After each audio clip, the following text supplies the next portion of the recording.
السلام عليكم، مرحبا بكم في قناتي في فيديو جديد.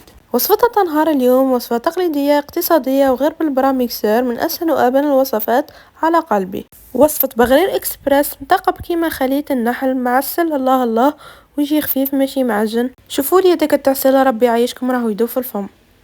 نبدأ وصفتنا على بركة الله.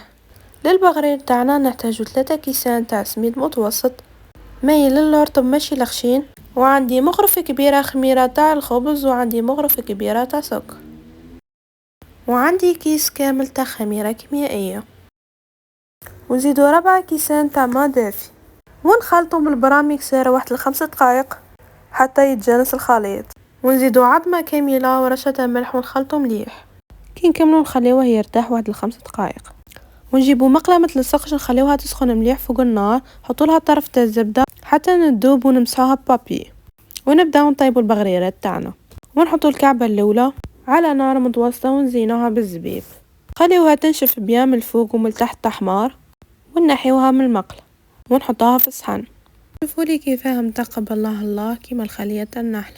انا كنت كملت طيبت الكعبات اللي بقاولي، ونقدموهم في صحن وندوبولهم شوية زبدة فوق النار مع شوية عسل، ونعسلو البغريرات تاعنا وناكلوهم بصحتكم. جربوها وخليولي رايكم في الكومنتات، ما تبخلوش عليا بجيم والاشتراك في القناة. سلام.